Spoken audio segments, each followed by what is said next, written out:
come to find out, when I gave my speech in D.C. on that Saturday for the Disclosure Project with Dr. Greer, he's got a lot of people coming out of the woodwork, by the way. And this gentleman, I'm not going to give any detail. I know a little bit about him, but he works in some of these projects at some very controversial facilities. He's aware of what was going on. After I gave my presentation of this, he confirmed, he says, no, he's like, I don't want to leave Michael hanging out there, but I was not expecting to come and talk to you about this. And he went explaining what the operations do, why they do it, and what they were using them for. And he says, there's not drugs that they're putting in these shipping containers. He says it's humans. As soon as I looked past them, I could see this giant monolithic slab just sitting there. The Atmospheric Research Observatory, as I testified in D.C., I witnessed myself in doing my standard rounds in the winter season at South Pole Station, that building would, with great regularity, have a very powerful green laser beam shooting out of it into the cosmos.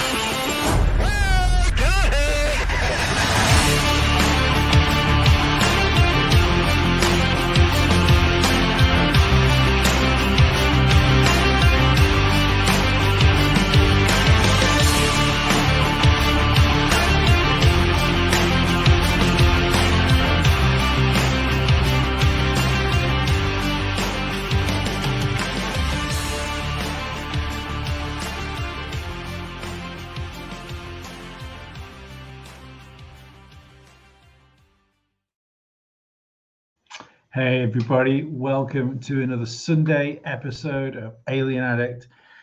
We're going to talk about the interviews on the Shawn Ryan podcast, what that has to do with disclosure, all that sort of goodness. It is just me and, where's my voice gone? There we go. My voice disappeared for a second then. It disappeared in my headphones anyway. If it didn't disappear in yours, I should have just kept quiet. It's just me and my good friend Dave tonight. We are the only members of the team available. And I would say, quietly, the A-team, you know, say like it is. Lee, I don't know if your mic's working. Is it not?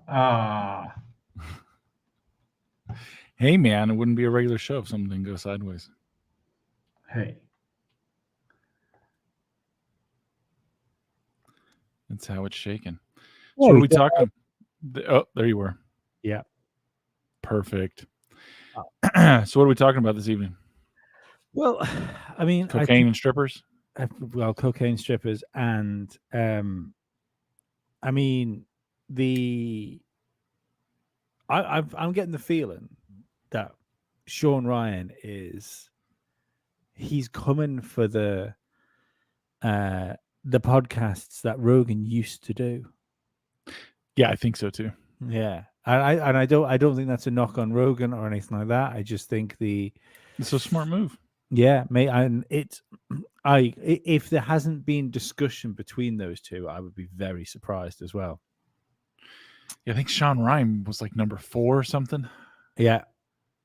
I've watched the final 2 of the sort of UFO ones yesterday. For those that don't know, Shawn Ryan podcast, it's really good. Check it out.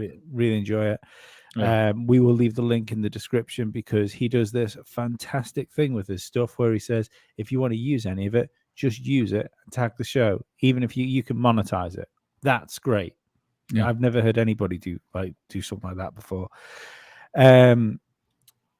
Now, so there's 4 guests. There was Michael Herrera, DC Long, Eric Hecker, and friend of the UFO community, an all-round truth teller, Dr. Stephen Greer.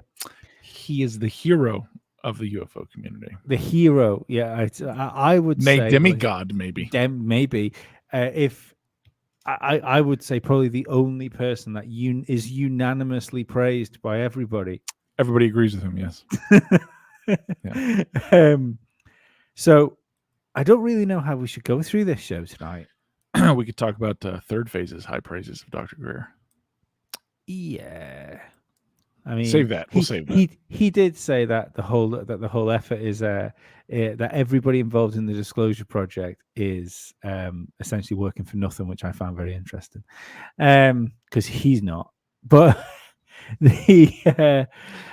so should we go through these in order of? I think we should go with what Shawn Ryan put out today. Go, because I don't know what he put out today. So he put out a short clip. It was just short. Full disclosure, I like Shawn Ryan's podcast. I like Shawn Ryan. Me too. I like the approach he has. I like that he's honest about it. I like what he stands for. I like the same things that piss me off, piss him off. So we can relate on that. Mm-hmm. He went today and everyone, so his comments, I guess, are pretty brutal with Greer and his lackeys. And he put out there and he's like, hey, man, just because I interview someone and I have them on does not mean I agree with them or I'm endorsing them. It's like, it doesn't mean any of that. He's like, I'm just trying to give you information that's out there. These are things you want to hear about. I'm getting people on, which makes me leads me to believe he's going to have other people with different opinions on. Mm-hmm. Talking about this stuff. And that's awesome. And I agree with that. I think it's weird that just because it's like we get it too. Like we'll have someone on and we'll interview them. And just because we're being polite and we're kind and we're letting them tell their story, because that's all we've asked them to do, right? Mm-hmm. We asked them on. They agreed. They're telling their story. It doesn't matter if you think they're totally full of shit. Most of the time, we're just going to let it fucking go on. Unless, you're trying to pump for your cult or it's just blatantly like this is. And even then, depending on the cult. Yeah, depending on the cult shit, I may sign up. I'm definitely susceptible. It's,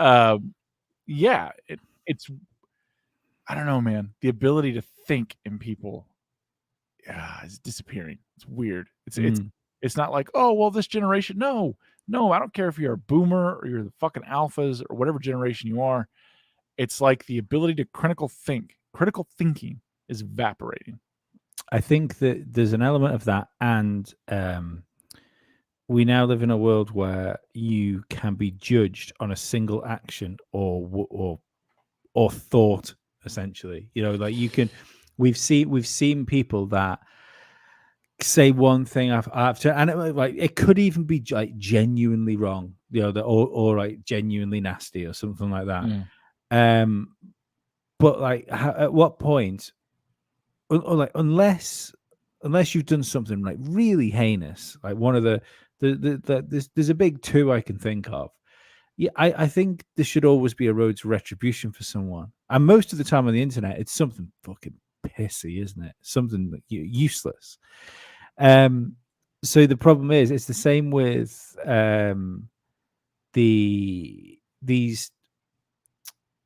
these people that will have in social media programs, like retweets do not necessarily equal endorsements. I always think people that do that is like, what a fucking coward. Yeah. Because you obviously agree with it. You've agreed with it because you've tweeted it. So that's why you've tweeted it. If you didn't, well, I don't know. Like sometimes it's just check out this information. I do that too. I'll share information like, I'm not about this, but it's interesting to see. I'm not saying this is 100% fact. I'm behind it. I just think, hey, everybody should look at this. I can get that. I understand what he's saying too, because I looked at his comment section. I mean, people are just fucking losing it, of course. Well, everyone's a controlled fucking shill now, aren't they? That's the problem. So, see, this is the thing. Now, I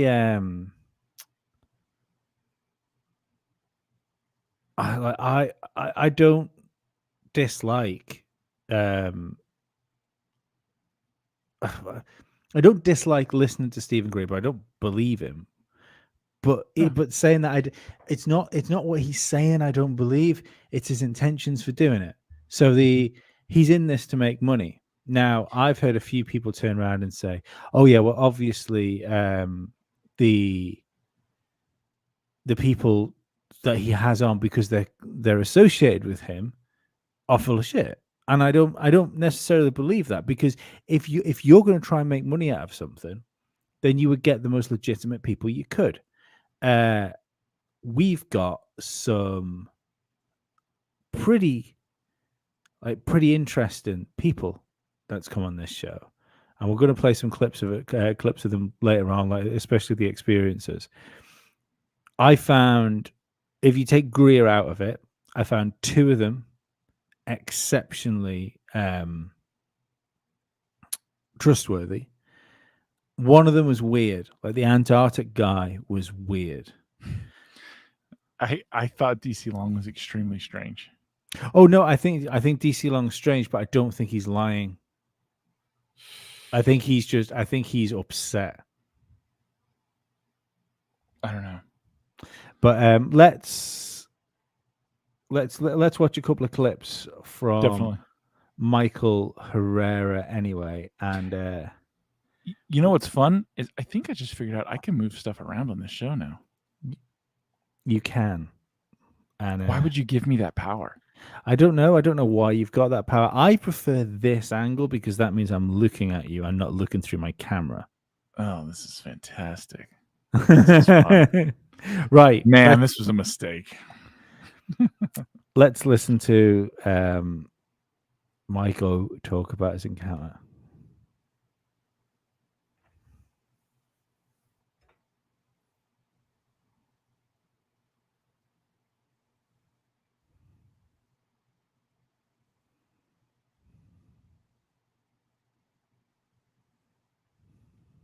Can't hear him. Can't hear that. Nope. Hang on a second. Let me do this again. There's a little stupid thing you've got to click, isn't it? That's what she said. I always fucking forget it. Present.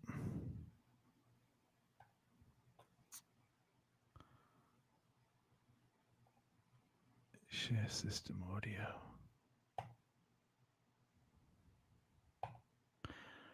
Right.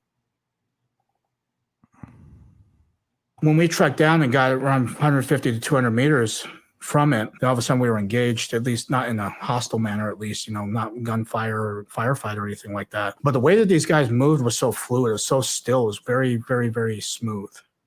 And the gear that they had was black OTV vests. They had black camouflage utilities. So what you're saying is there would have been no mix. They were professionals. Yeah, and that's when you kind of picked up the hum that this object was doing, along with these guys flipping their safeties off, especially M4s. It's very distinct sound. And they started yelling at us. You're not supposed to fucking be here. What the fuck are you guys doing here? Who the fuck are you with? At one point, they said they were going to smoke us. They could throw us out of a helicopter. It's very easy to get lost in the jungle out here. They kept saying stuff like that. They're having two guys watch while there's a guy basically taking our magazines out of our vest. They actually knew where our military IDs were, because in Marine Corps order, you have to have them in your left breast pocket. So as they're searching us, we're watching this thing happen. And that's when we started seeing trucks come from our left and go onto this platform. And they were up armored 350s. I know exactly what 350s are. So, am I right in thinking Mike was a Navy SEAL? Him? No, he was a Marine. Marine, Sean was a sorry. Navy SEAL. Sean was a Navy SEAL. Sean was a Navy SEAL and a CIA contractor. He was a CIA contractor for a while.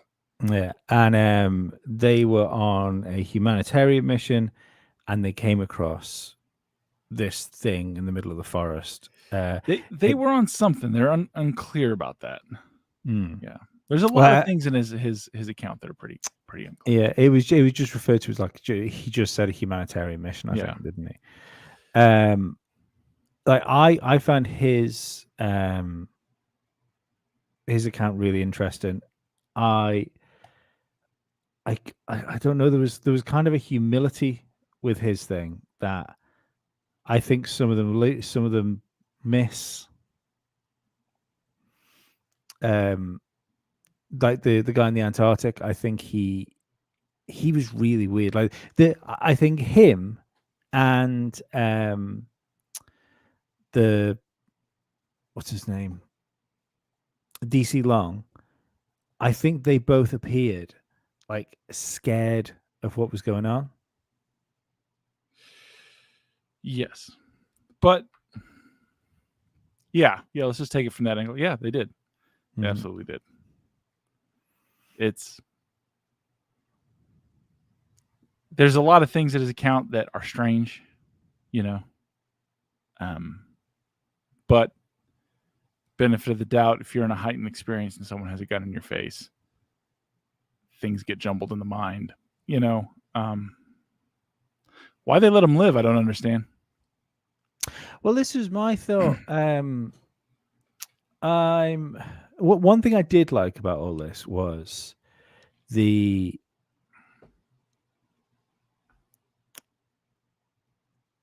was no real, apart from Greer, there was no aliens involved in any of this.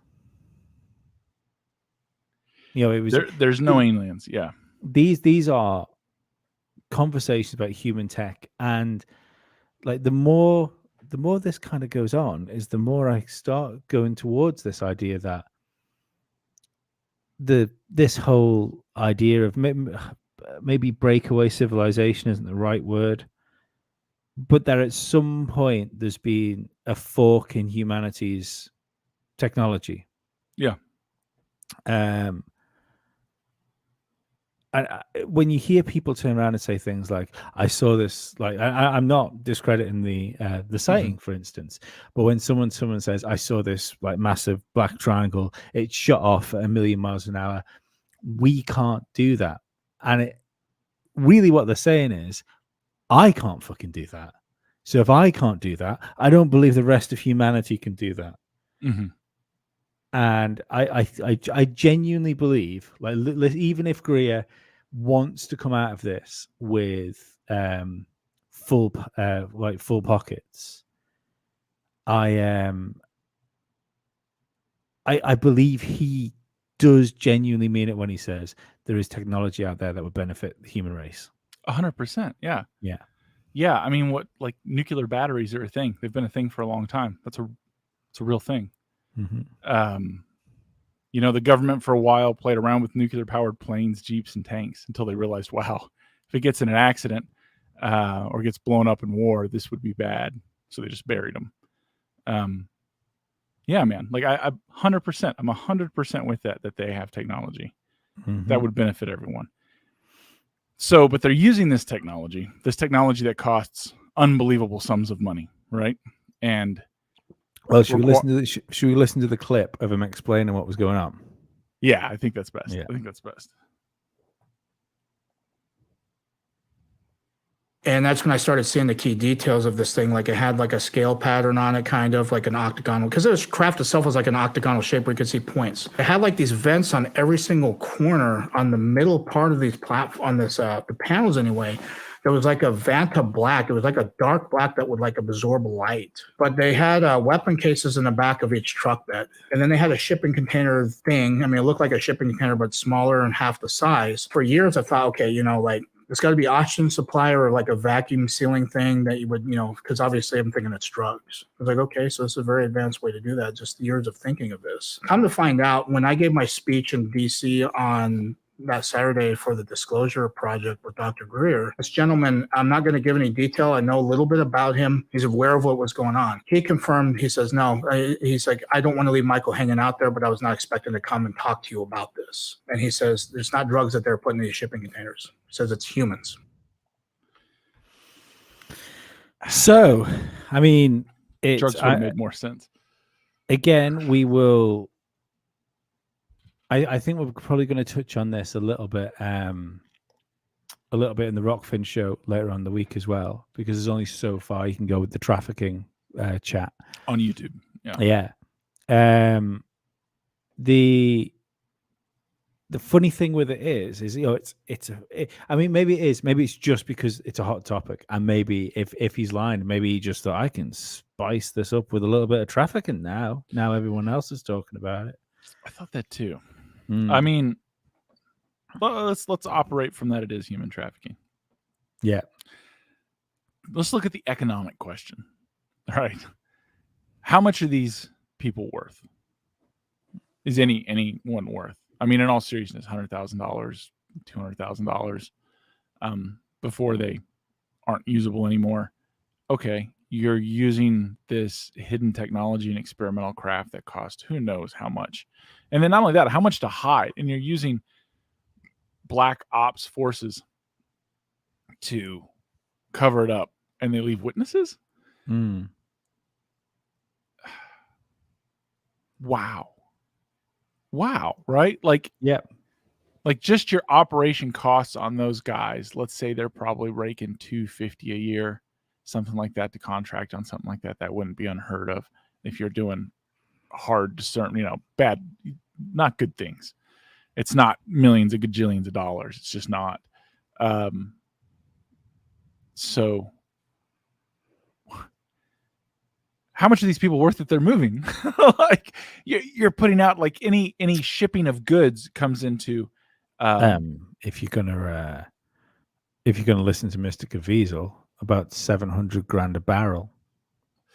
That's a Rockfin show, and that's a whole different. It's a whole different question.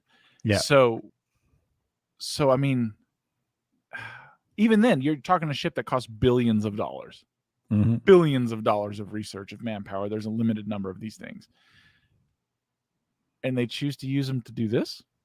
This is where I come to I have two theories about this.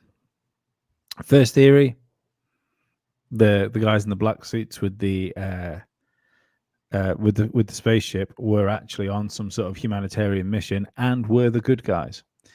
If there is indeed such a thing left in the world. That was my first thought. My second thought was, when I was thinking about the breakaway civilization thing, what if money is a very much an us thing? I think I know where you're going, and I would Yeah. I would lean towards this is the Rockfin show aspect. Yeah, and if you had a breakaway thing, like a breakaway deep state, something like that, these would be people that we don't know. I think anyway, the people telling the people that we think are in the control, telling them people what to do. And I don't think if you turn around and say that there is no real value in our monetary system and it's just a method of control over a population, then if you inserted that, you would not be restrained by it.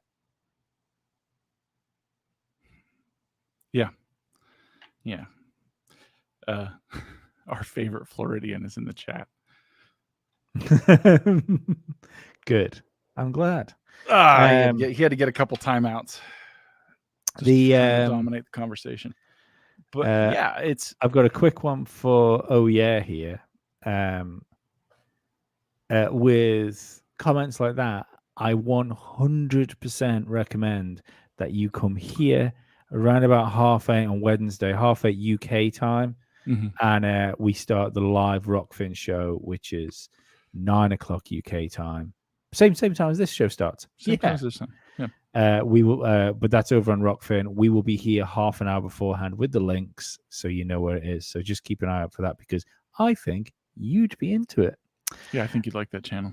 Or that show. So before we move on to the next guy, I thought we could just bring up the. Wait, so go on, B. Baker bring up an excellent point, and that's something I had said when we had talked about this. Apparently, there's no perimeter of security around a super secret operation with experimental craft. Right? It's just a team of dudes who are doing the whole thing. I mean, does that not stand to reason though? If it were no. Well, no, because when they're talking about it like it's a super secret craft, yeah. But this is a thing that's being used. It's being used as a tool. It's not. It's not like yes, it's experimental to us. It might not be experimental to them. But see, that's not the protocol. Like, there would be heavy security around this thing. You're talking about a picture of this thing is going to change the world. But how could you?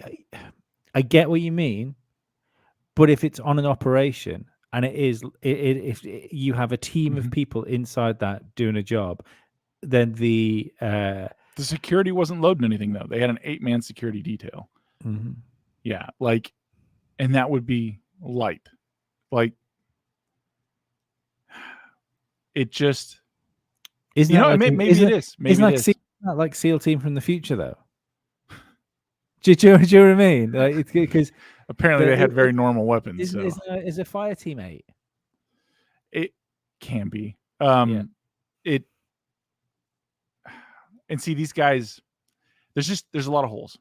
There's a lot of holes, right? But it doesn't matter too because they're also acting like this isn't military, and if this isn't military, then it is privately ran. They do things in an entirely different way. Like in the military, if you come across a skiff, like a Connex box, and they just, usually loaded up with kit, and sometimes there's intelligence and communication gear. They're like these ready-made systems that can just be dropped off and you can set up anywhere.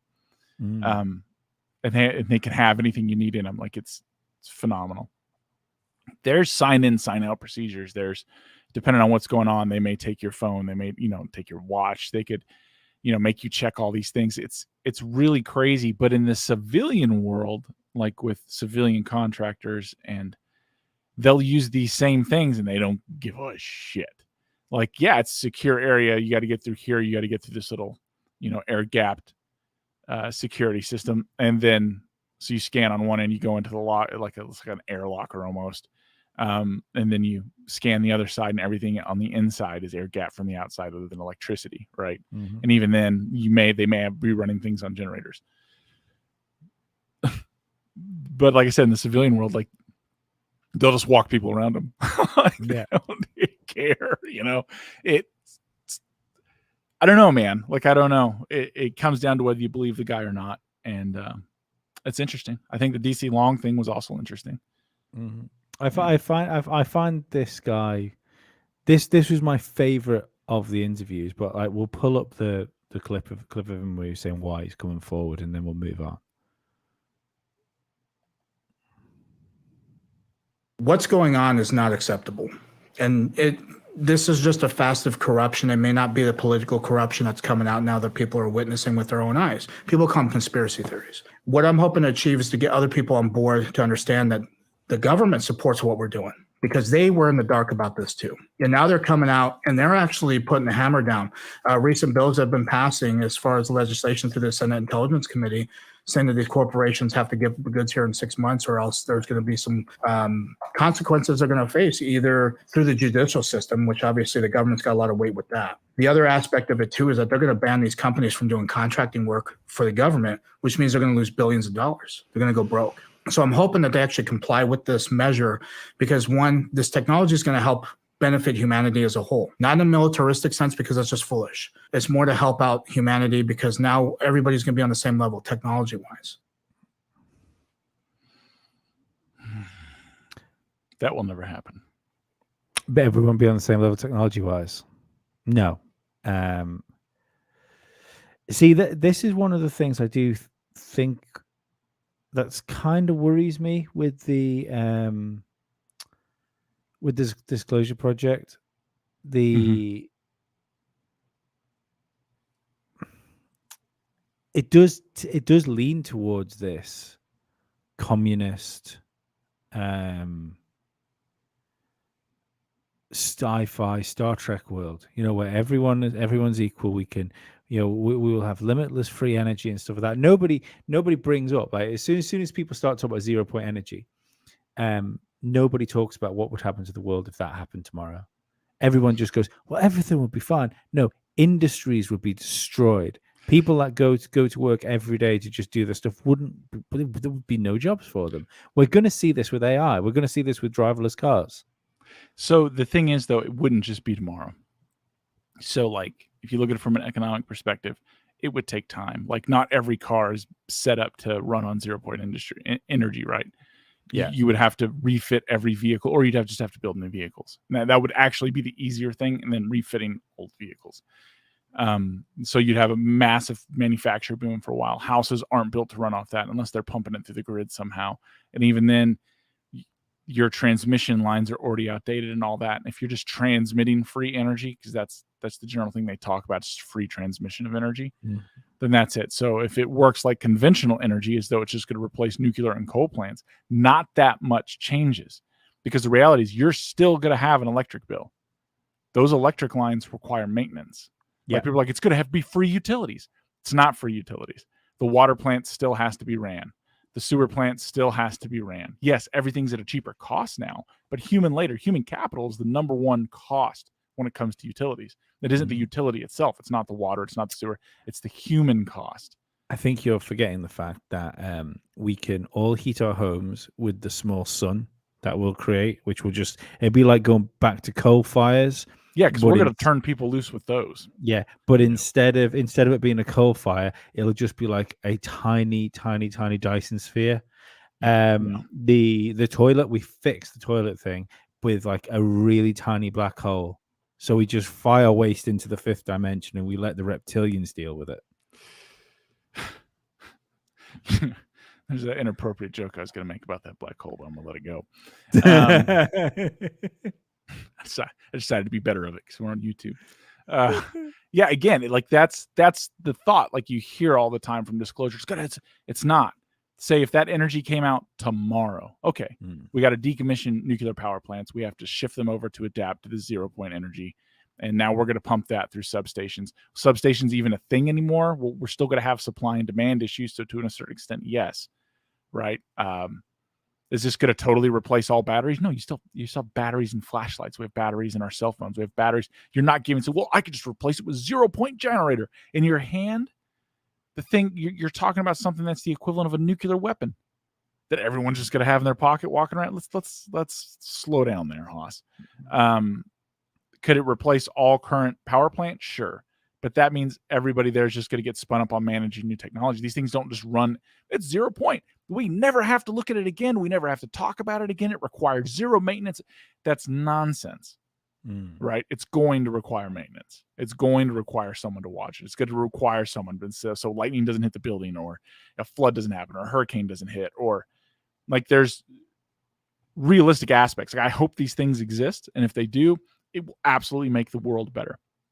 But they're not, I have heard no one say anything about a new way to transmit power, right? And it's still moving through copper lines, and that's a degrading return. So unless there's some new material that is easy to manufacture en masse, even then, you're still going to have massive workforces of people out there fixing that, doing that, changing that, watching that over. So the economy would adapt, just like when AI has potentially a greater short-term impact on a lot of people's jobs, because you can use one guy using AI to replace 10,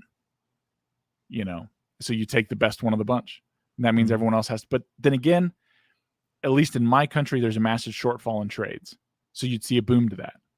But again, AI doesn't get rid of petroleum products, doesn't get rid of coal products. It's not replacing anyone in a mine. It's not replacing anyone who fixes your house. It's not replacing roofers. It's replacing like paralegals. Yeah, we'll never need another paralegal again. And the art industry and in Hollywood, they're probably going to have a massive die-off of, jobs. Like these things aren't needed anymore. The tech sector would be wrecked. That's the one that would get destroyed. Then, IT, maybe not.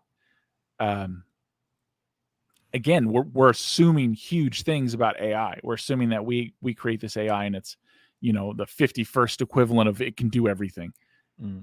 Can it? I think it's just going to be an excellent tool for a while. Like I saw in there's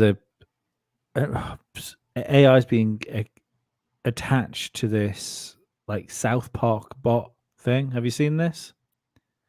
So you can put prompts in and essentially make your own AI South Park episode about whatever you prompt it to be, and it'll churn out an episode for you. It doesn't sound great. I must say that it doesn't sound like a human acted thing. They kind of sound like the characters. Yeah. But I kind of think that as far as on the creative front of it, I mean, like we already see this stuff. Like I think our thumbnails, for instance, we've been injecting some AI stuff into our thumbnails. I think the thumbnails look freaking great. Like the thumbnails we come out with on this channel, and I can say that as well because I don't fucking do them. I'm nothing to do with them. So it's not like I'm trying to pat myself on the back. Yeah. But what I think will happen with it is just like technology and sort of Spotify podcast is now made it really easy for anybody else to have a hit show if they have the content to make it with. Like anybody. Yeah. If you've got Yeah. a good idea, there's never been an easier way to get it out. Yeah. It's getting eyes on it. That could be the problem. But if you've got a good idea, you can get out the door. Yeah.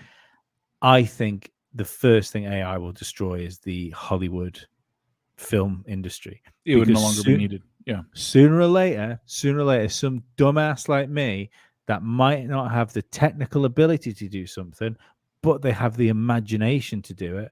All of a sudden, you can do this with prompts. You can take the thoughts in your head, type it out as soon as you get used to the way the prompts work, and you've just made the next Lost series.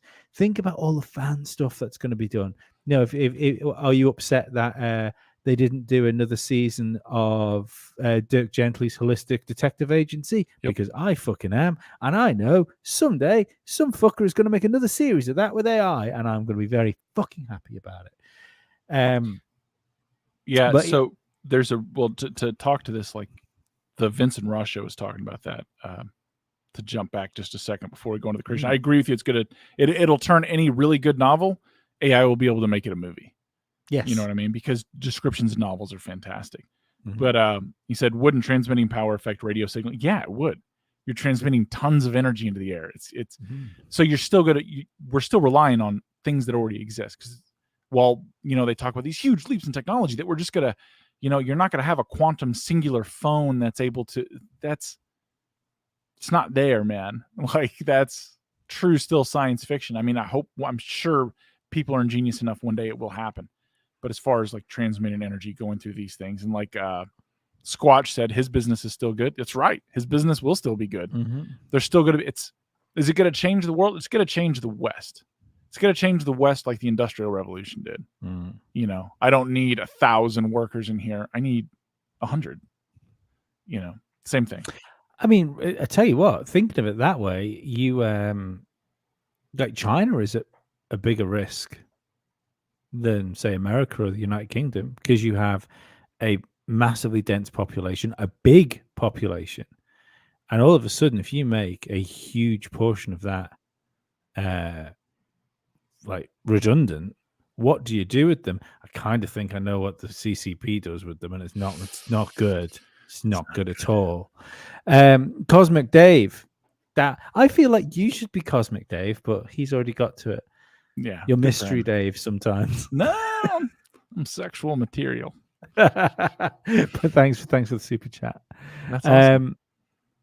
So right, we'll bring up, because his interview was strange. He spoke more about his dad losing his dad and them losing their building company, which they believe they lost their building company because they wouldn't sign a non-disclosure agreement on what I'm going to show you now, which I found weird. That they I sign found that. extremely weird. Like, for a lot of reasons. I signed a non-disclosure agreement to go and look at Formula One cars. I've signed many of them. like long before you ever even, you're in the lobby. Hey, I need you to sign these forms or we can't continue this conversation. Yeah. Okie dokie. Mr. Squatch just put in before we get there. What happens when EMP goes down? I mean, that you could say that now. Yeah. So and that's the thing. It depends on where you are. Where was the EMP? What was the distance? What was the height? What was the strength? The grid's far more resilient than you think. Books like to paint it as though this is the end, and it will be bad, but it's not the end, and we would bounce back unbelievably quick. Like the grid is constantly improving. The people who would be worst off are the ones who are more rural. Like, okay, you really do need to be able to take care of yourself in these rural areas, because when it comes down to we have so many transformers to put on a line, and say they're rebuilding a substation or whatever, and there's only so many They're going to be last. You're going to be last, because do I pick the 10 people living on this desolate road, or I pick the 200 people that live in the town wins? I feel like if you're exceptionally rural, you probably should have a secondary means of power. You'd be amazed. But even a small diesel generator or something like that, just natural gas, man. Natural gas and or like a propane. They have those setups you can do for your house for backups that automatically switch. Get a couple 1,000-gallon tanks, stick them in the ground. It'll buy you some time. Yeah. Right. So this is what DC Long saw. I think that's kind of I don't want to downplay like the emotions he went through when he spoke about losing his father and stuff like that, and the his father stopped speaking to him after this event, and he believes that he was warned not to talk to him anymore. That must be, you can see he's incredibly sad about it, but it doesn't feel context specific to this particular show. So that's the only reason I'm not playing it. Not because I don't think it matters. It's just not specific to where we are. So let's bring that up right now. We had an escort coming from JFK Warfare to meet us and take us to a place called Range 19. They pick us up in a van. We get in the back of it. They take us out about 15 minutes. The van that they had us in, it didn't have any windows. You couldn't see to the front. It was just a cattle car. We get there, and as soon as the door opened, it looked like a literal dump. One of the guys looks at my dad, saying to both of us, keep your head down, your eyes on the heels of the man in front of you, or you'll be shot. What exactly were you guys there to do? What he told me was that we were going down below ground to set up a shoot house. As soon as I looked past them, I could see this giant monolithic slab. The closer we got to it, I could feel this intense vibration. So the closer I got, I was like, well, I got to check this out. So I go down to one knee, thinking I got to tie my boots. And then I glance up underneath it, and there's absolutely nothing underneath this damn thing.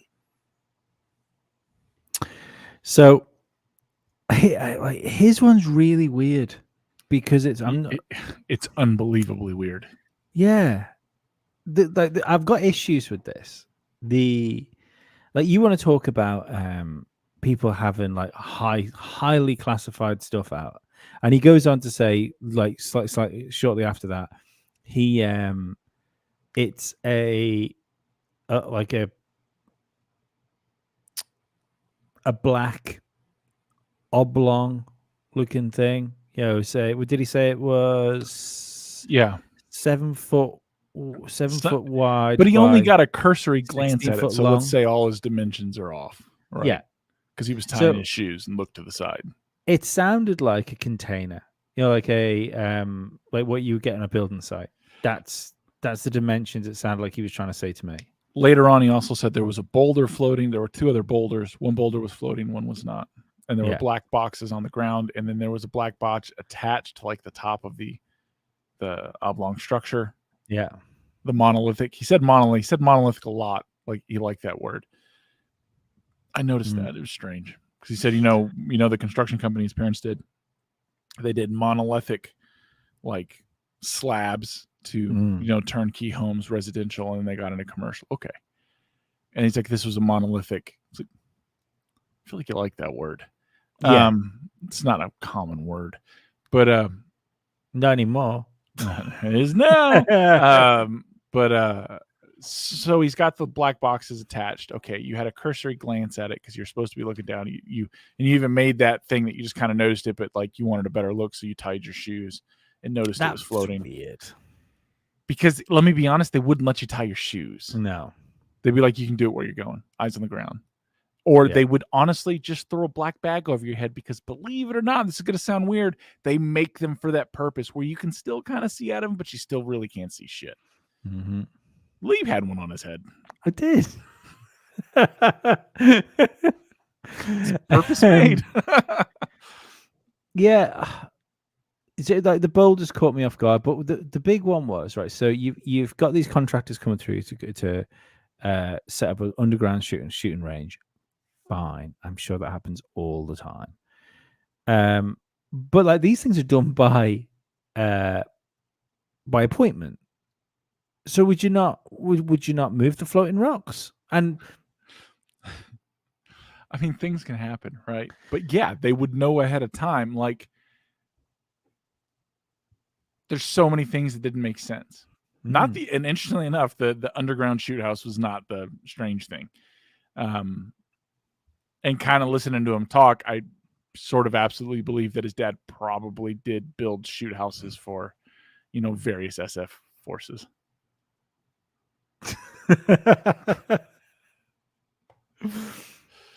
Yeah, See, the other issue I had with it as well. He said they said he went downstairs for half an hour, 20 minutes, half an hour, and when they Just to came take back, measurements.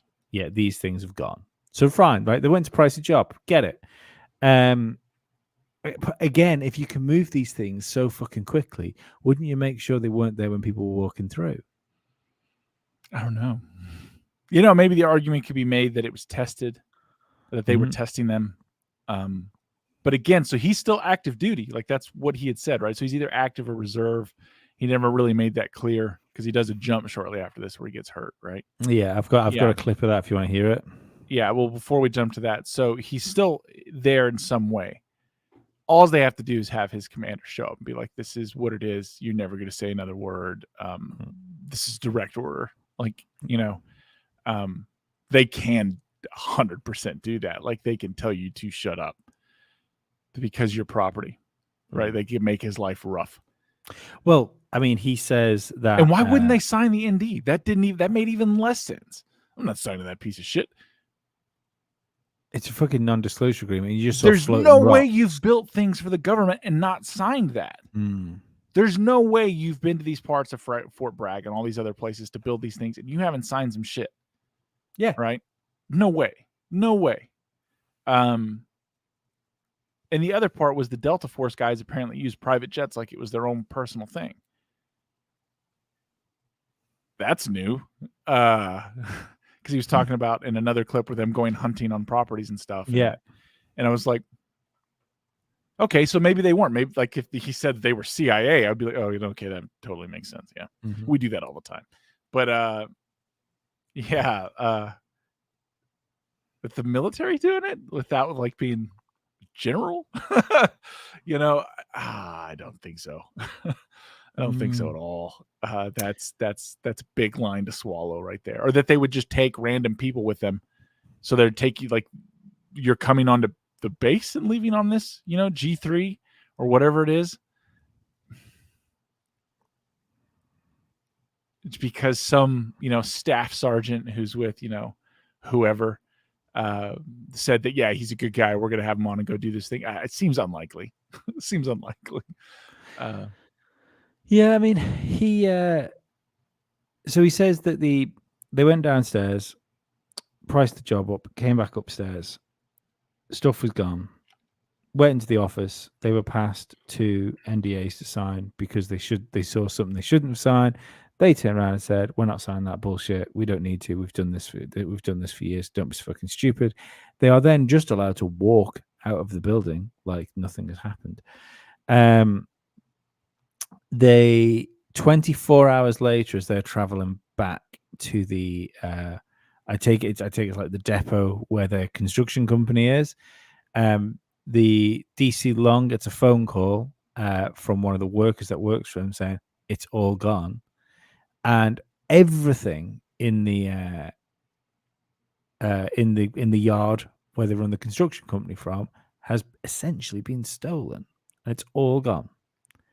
That strikes me as weird as well, because it's not just like it was the reservation of it, as if to say, well, it's not like this fucking crazy mystery's happened. All our stuff's gone. Then, right? Well, we're gonna at least go down the channels we can try and think of to try and work out why the fuck they've just shut us completely down and stole all our shit. But didn't call the cops. No, it was almost like a reservation. Wasn't it? Oh, well, that's happened. We don't have a business anymore. No cops. Poppy's sad. Yeah, I don't know. The funny thing was because I do think he come across as genuine, like in the way he was speaking. I think he comes across passionate. Yeah, I think he's a good storyteller. Yeah. Maybe that's it. But the links don't hook up for me. This is his dad would later did his dad, but his dad died after this, didn't he, or did he die before this assassination thing? I don't know. See, he didn't like talk to his dad, and like Squatch bring up something that then again it comes like, say we throw out everything else, the NDA thing doesn't make sense. Right. Not like you're a construction worker who works for SF groups on like different parts of bases, like parts nobody's supposed to go. He obviously knows the layouts of some of these areas, so I believe his dad probably did work there. But to scoff at an NDA, when you're in those worlds, you sign so many of those things, right? So many, and like Squatch, background check. I've had to sign NDAs and there was no background check done when I was somewhere was, but you still sign, right? I've had to do background checks just to work in banks. Yeah. I could. So, and that's the thing is like I could buy the not background check thing happening because of situations that I've been in the past. But the NDA thing makes serious, and not only that, like this is their bread and butter, right? Like they do all these, like you bid contracts, you can read the bids for contracts. They'll tell you a non-disclosure agreement is required, like, and they will do a background check, and they're going to do all these. But usually, when you're bidding, you're already background, and so he again is, said that or helped lead to the assumption to be made, implied that they were already kind of pre-approved for this stuff through whatever connection, and that stuff does happen a lot. But again, you just sign the NDA, man. You just sign the NDA. You sign it. I've taken tours of facilities as it's a different story, but you still sign one before you go in. You know what I mean? Like, it just is. Like, you don't scoff at it. The fact that they're like, oh, I'm never going to do that. I'm not going to. What? What? You're laying this down now? Yeah. We've been told here that his dad died in 2021. So this. Yeah, he did say that. Yeah. So this assassination attempt must have been before his dad's died. Someone else in the I hadn't thought about this before because I hadn't thought about years because it didn't really matter to me until now. Does anyone in the chat remember when this happened? Like when he saw the floaty rocks, and I think it was 2011 to 2013, somewhere in that time frame. Because when he was telling the story, he jumps like it's not straight, right? He goes on these emotional tirades, and then he comes back. I mean, if it's like he insinuates that his dad was taken out with some sort of like cancer gun, because he went from being like a fit, healthy man to like thanks, dying. Yeah, I'll put it in there. So, I mean, that's a long time. Like if Pappy Long was so dangerous that they ended up getting rid of him, it took them 10 years. Yeah, and the other thing is, like he said at the interview, that the same guy who was on the plane, who he believes injured him, set him up to fail, so he'd burn in. That means his chute didn't open. It means you go in like a meteor, which you don't survive that. And he's like, well, it was only 800 feet. He's like, you're still fucked. It's 80-story building. You're listen. plastered. Yeah, let's listen to his account of being hoofed out of an airplane with broken neck. I was the first man in the stick. They gave us, told us the 30-second sign. We're all hooked up and ready to go. The jump master's got his arm up, getting ready to hit me in the back. And then we see shuffling, and I'm only one of 12 guys that I jump with every time. It never deviated, no change. That was my team. A guy from the back shuffles his way to the front, and it's one of the escorts. He is unmistakable. You can't. Really? Yeah. At first, it just didn't connect with me. I just gave him a, hey, how you doing? And he just winked at me. As soon as that jump master's arm came up and the green light's getting ready to go off, no sooner than it hit and I felt his arm coming down, I feel something slap me on the side of the face, and it was the static line. And that man took off out of the aircraft. And when he did, it snapped my neck and it pulled me out upside down, deployed my combat gear. Long story short, at a complete oscillation. And I just smacked the ground, and I woke up a month later. Career's over. You think that was an assassination attempt? I know beyond a shadow of a doubt that it was. So you got to clear some stuff up for me. He's definitely jumped out of a plane, right? Yeah, he's definitely jumped out of a plane. Right. What's a static line? Is that the static line? So he has a line attached to the parachute that automatically pulls your chute. Right. Correct. So why would that? Why would that? You're supposed to give it count and timing in between. Yeah. Like if he jumped and the guy went right after him, what he's saying is that guy's static line hit him at the same time.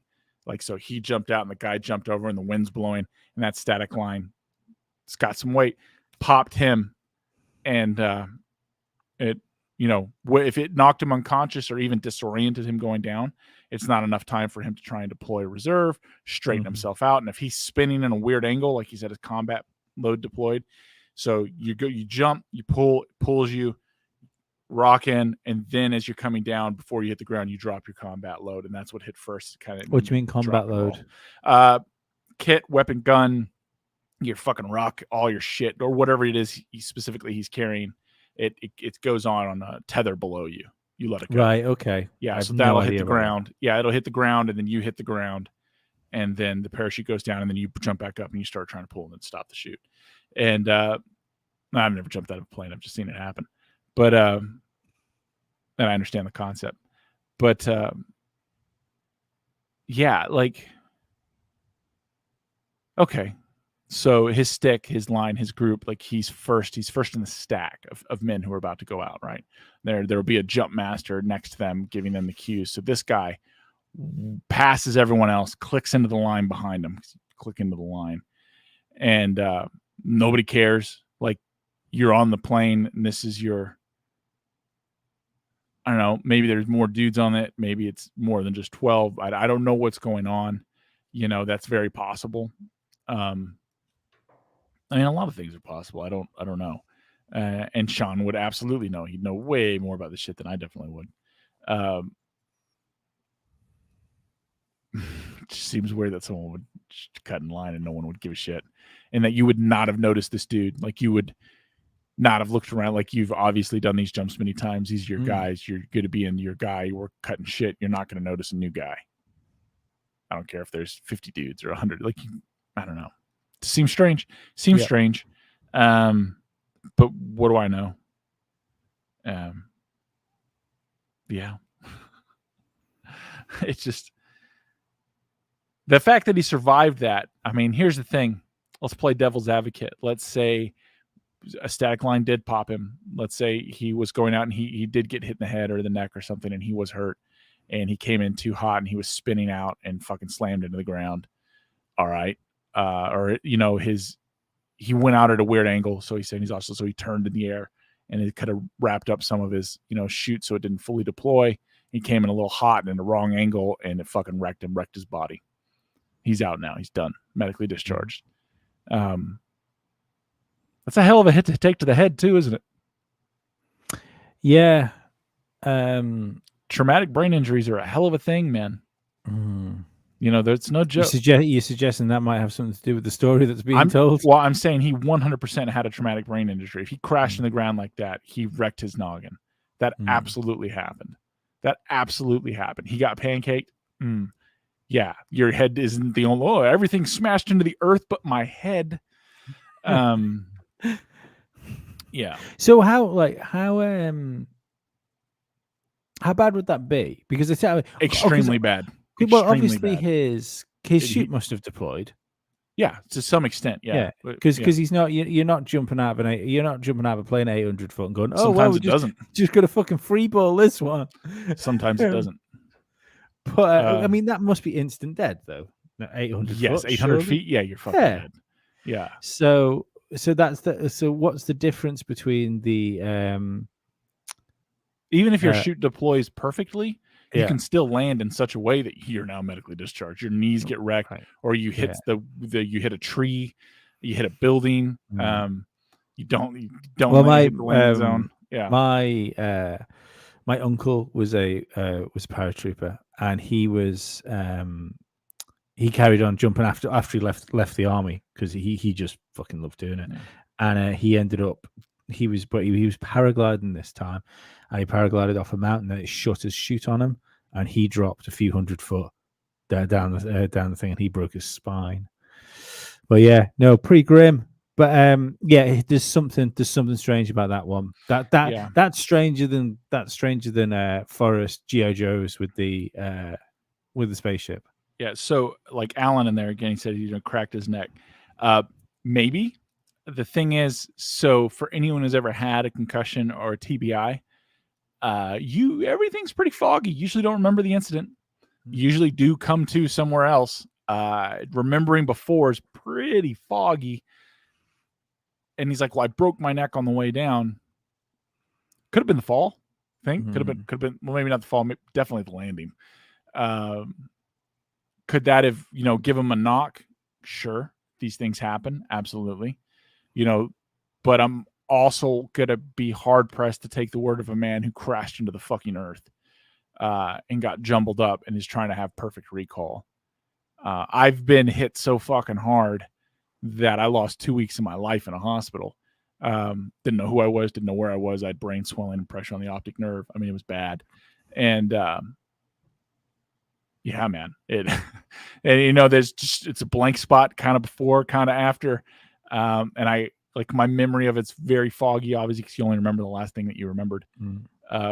So, I don't know, maybe he has a super memory. Maybe his head was totally intact and he was fine. I don't know.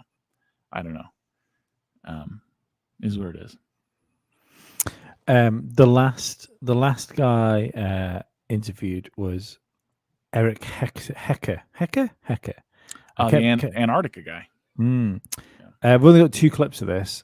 So, first of all, how did you find this guy? Because he was the oddest of the bunch to me. He's kind of the one I believe the most. Sat very square. He didn't move from this position. He struck me as a nerd. If you spend a lot of time with engineers or this science dorks, I'm not calling them, you know what I mean. Scientists, the thinkers, definitely fucking virgins. Thinkers, planners, those guys, the bright guys, they're unique. They are unique. I don't know. It's because their mind works differently. It keeps them socially isolated. Or the fact that they never got laid makes them rely heavily on nerd shit. No, I'm just being mean to be mean. But no, he's obviously an intelligent guy. He's clearly interested in the subject. He admitted several times that, afterwards and before, he had looked into these kinds of things. I don't know. Let's play the clips. It'll be interesting.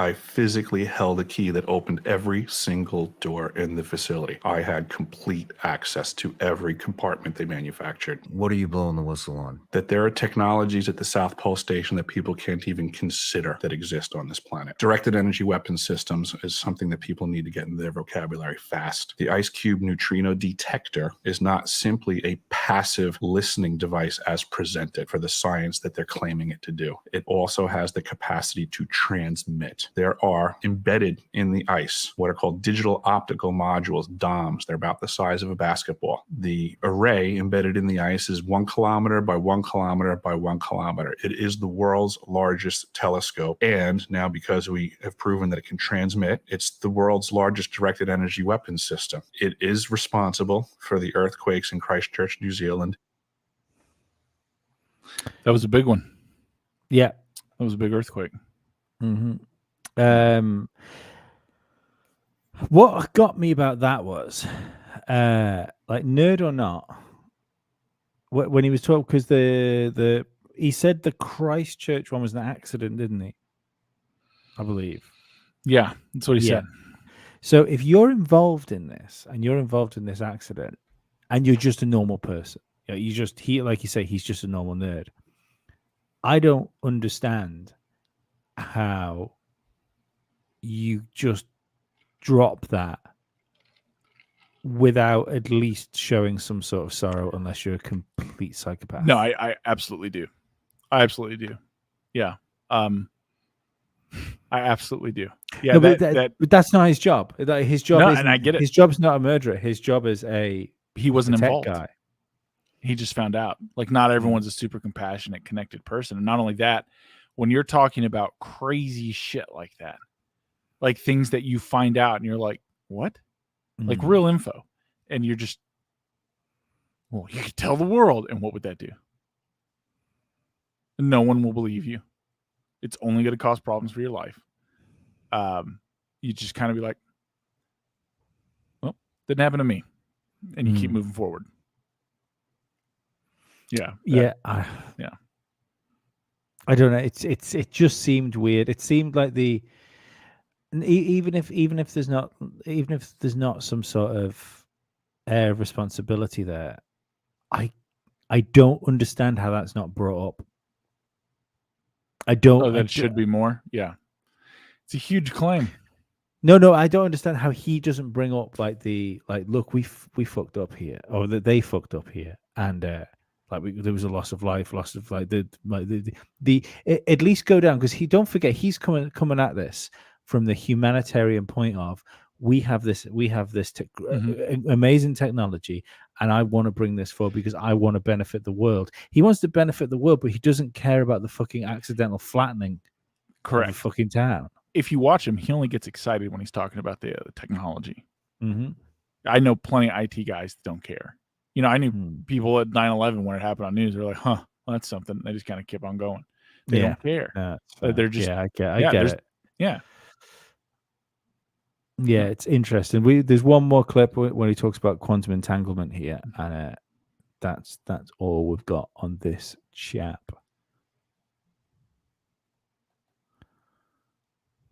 Can you explain quantum entanglement communications? Yes, I don't think most people understand what I'm about to say anyway, but I will.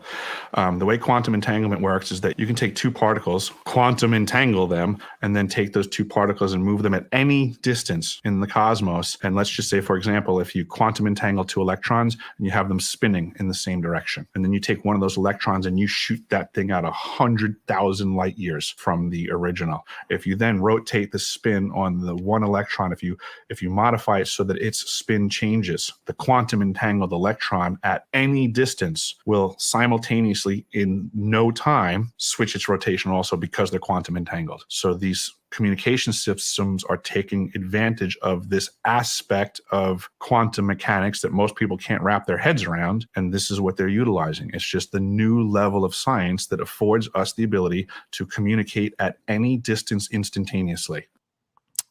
Right. I had an issue with this as well. I had an issue with the way he brought it up. Obviously this is going to be a massive surprise to everybody because I'm so fucking intelligent and fucking sexy. I'm just a painter and decorator in my general day-to-day life. And when he turns around and says, yeah, I'm going to say this, but obviously no one's going to understand it. Where he basically, all he said then was, if two things are quantumly entangled, that means regardless of distance or in space-time, they are still connected to each other. That is not a difficult concept to wrap your head around. Like, the idea of doing it is a fucking difficult thing. Do you know what I mean? But there was nothing he said there that was difficult to understand. I thought the same thing. Yeah. But I just found that really fucking weird. Like he sat there like Data from fucking Star Trek, and it was almost like he's going to turn around and say, like, I'm going to blow your mind now, but that cup of water you've got, if you leave that there long enough, it'll all disappear.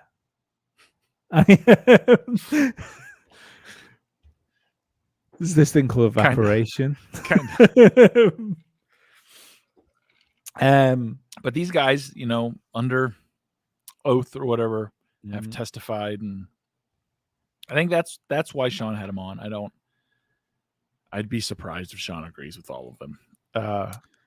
But whatever. Well, I mean, again, that's his opinion. Everyone's entitled to their own. You can go listen to the full things on his podcast, listen to the whole shakedown, and then see what you think.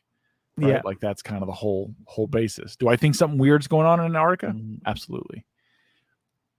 So the conspiracy theorist in me, would say that these are the kind of guys I would spin out to make people stop looking and to totally discredit this entire thing. And that's kind of what I've always believed Greer was actually about.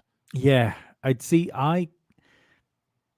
kind of agree with you. I enjoy the fact that we were talking about human technology. That's what, like, there was nothing salacious. The only one that brought aliens up was Greer. He keeps going back to the Space Brothers thing as well. Greer, which I've never quite understood.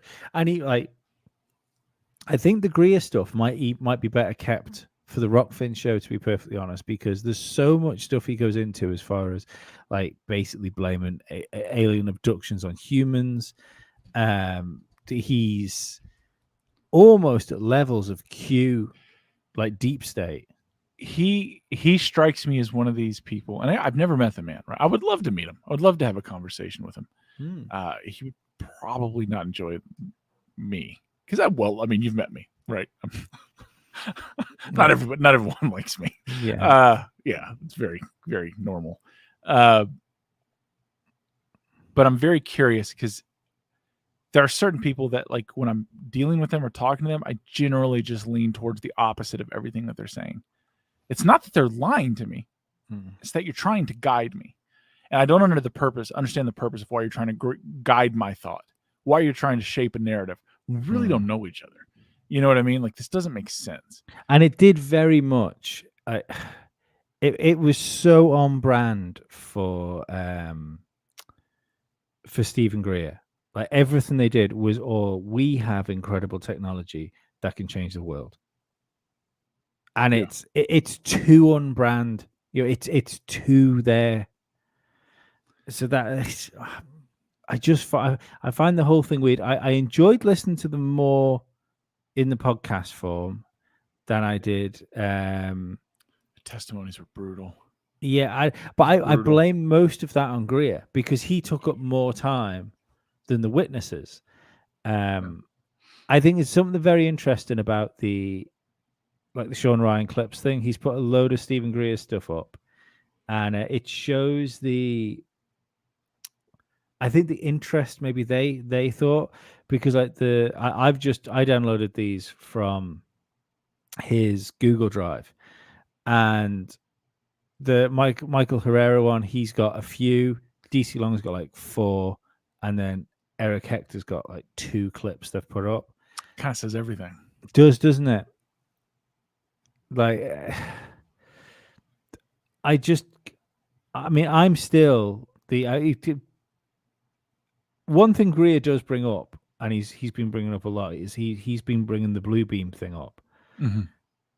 Now, as crazy as it sounds, I live in a world where I believe that is a realistic possibility, that this is something that's coming. And the interesting thing is, if you take aliens out of it,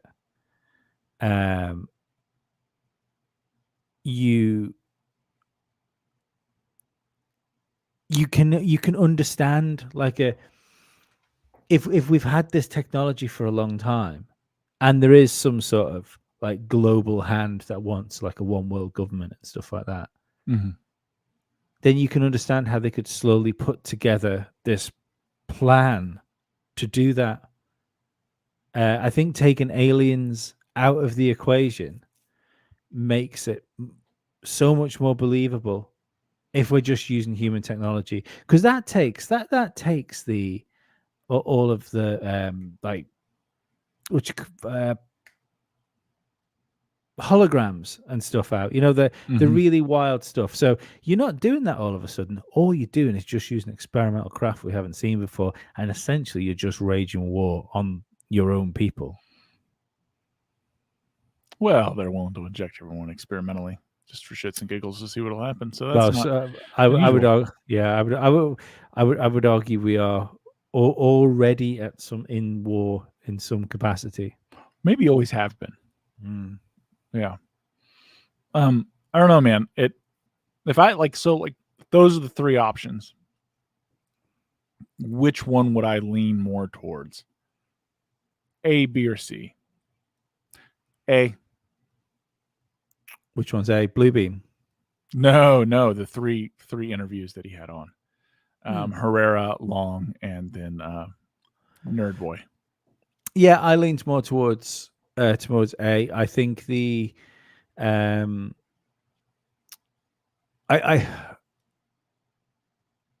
think there was a lot in his story that fleshed it out, like the fact that he thought they were going to die. I also thought the aspect of it where he said, like, we thought we were going to die because they had their backs to them, and as soon as they said go, they just ran. Yeah. You think you get shot? Yeah. Yeah, This is your chance. Run as fast as you can, man. I Don't walk. find that for an ex-serviceman uncharacteristically like self-deprivating. I don't think so at all, man. That's truth. No. When you're getting shot at, it's not. Oh, yeah, it's no, not no. movies or shit. Like, you think you're gonna die? But I think if you were Yeah. just making the story up, I don't think you'd add that part. No, he would have I made think- himself a hero. Not, Yeah. and not that he's not. I'm not saying that. That's a real reaction. Mm. You know, that's a real reaction. You don't casually, like, you know, get in the last quip as you slowly walk over the hill. You run your ass off if this guy doesn't change his mind. Or when he does choose to shoot you, moving target's a hell of a lot harder to hit than a static one. Mm. So move as quickly as you can. Yeah. There's aspects of it too. Like, I can pick at it, but the reality is, like, I could also see an 8-man security team setting up a perimeter, seeing these guys come in if there's some kind of advanced sensory. One of the things he described, which I thought was interesting, was that him and his Marines, and they come up, they're kind of bunched, right? They're like, what the hell's going on? It's a normal thing. And then you got these guys come out of normal with perfect angles in a tactical position. Yeah, it doesn't matter that you outnumber them. Like, they're clean. Like, you're all going down. So, yeah. B. Barker just said a good thing here. These always does. witnesses' stories keep being presented to us, but they have no proof. They keep flooding the zone with them faster and faster. Sorry, my camera's in the way of the thing. Before we can debunk them, so they are credible, even though they aren't. And that's Perfectly said. Yeah, Perfectly said.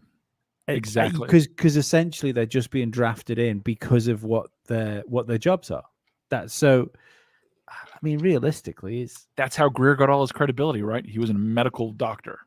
Well, this is it, and I'm for basically the whole of the first Disclosure Project. When he kept saying Dr. Stephen Greer, I thought he'd be like an astrophysicist or something like that, or I thought he was a scientist. I did too. MD. I didn't know he was an MD. Yeah. Mm. Yeah, and I have a bunch of friends that are medical doctors, some of which you met. They're just nerds, man. They're just nerds. And there's not. I don't use that to, like, I'm just It's classification. They are right. Yeah, they're brilliant people. They're all highly intelligent. They like to memorize information. They like to be right. You know, those are great qualities. You want to be a doctor. Those are perfect qualities.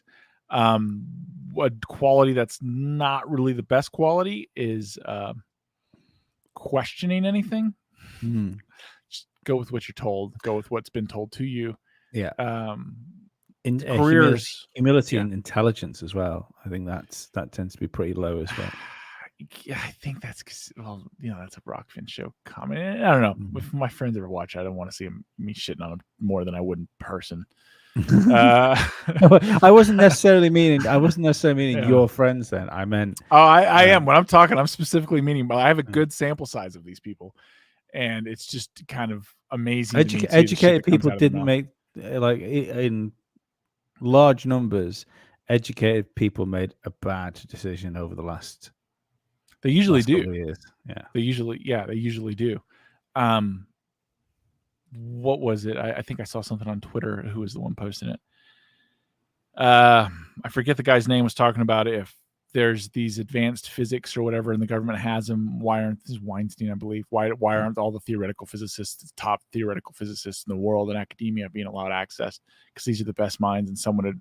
But it was like a nobody that had replied, and he's like, "Since when have they ever produced anything other than theoretical theories?" Yeah, like the people who get shit done aren't those guys. Well, I saw an interesting thing the other day, and this is one of the reasons why they want to shut conspiracy theories down. I'm not saying I'm not saying I'm going to come up with anything fucking original or great before anyone says anything in the comments. But the fringe is always where the exciting ideas happens. Yeah, it's crazy. It's all The at one point, I know this will anger Ollie. At one point, the Earth being round was a fringe idea. Yes. Everyone was convinced the Earth was flat, and it was heresy to suggest anything else but the heliocentric model. We now know that's not true. Most of us. So it's that's one of the things that's always got me with fuck, I'm not doing good for names. I need more beer. I work better with beer. Bob Lazar, because I actually think that Bob Lazar is probably even if he wasn't drafted in to fucking Area 51 to work on flying saucers, I think he's exactly the type of person that would have been. Yes. He's intelligent. He's a bit of a maverick. He's a madman. compromised. He's compromised. Yes. Or most importantly, fucking expendable. Yeah. Yeah. And he's seeing shit in a different angle. Like my friend Max and all his mad genius friends, they're not PhDs or doctors of this or that. They're brilliant people who were recruited either out of college or master's programs in various engineering and various physics fields to immediately work for the government or for DARPA or for Navy or for whoever, NASA, and then they make crazy money as contractors. So they're never officially employed by the government. The people who are officially employed by the government and who are like, I run this program, he's your PhD guy. He's not building anything. He's managing paperwork, if he's doing that at all. And all the development, like the various defense contractors and stuff, they hunt these people out too. It's not hard to find brilliant people in these large programs. That's Max's story. That's his wife's story. That's all the different people. It's some of the dudes at my party. That was their story. Like I was doing this. Did you ever finish? No, I went work making $385,000 a year. Like, why would I can't argue that. You know what I mean? I can't argue with that. Yeah, because you're a brilliant person. And then they, again, to the second, to DC long story, the first thing they do when they're told about their job is they sign a bunch of NDAs. They get an intensive background check. Maybe they get a security clearance. Maybe they can't get a security clearance. So they go and work for a part of the job off base somewhere else where it's not required. And the pieces of the puzzle they work on, they never know the whole picture. I mean, nobody knows the whole picture. That's, I haven't seen the movie Oppenheimer yet, but I really hope that it covers that, how they decentralize everything and compartmentalize it so nobody knows what's going on. That's how you keep a secret. Apparently women don't speak for it for the first 20 minutes. So. Oh, we can't watch that. No, that's not, gives a shit. You know what though? That's so like in the development of the nuclear bomb, yeah, all the dudes, it was dudes. It should be a compliment. Women aren't stupid enough to do that. Exactly. They wouldn't do that. That's a guy thing. Dude, let's make something that could potentially ignite the atmosphere, kill everybody. Yeah, that sounds awesome. Bro! Be like, no, we're not doing that. No, we're not doing that. Fun. Should we set it off today? So there's a fun fact when they were like about the whole process and how it worked. When they were enriching uranium and plutonium and doing those various things to make these bombs, to make these weapons, at the different facilities they were doing it at, they were having production issues because they had all these masters and PhD candidates running it. And one of the gentlemen there had an idea, and he brought in a bunch of women from the local area, and men too, but it was mostly women. Like they built plaques, and they're at the nuclear museum.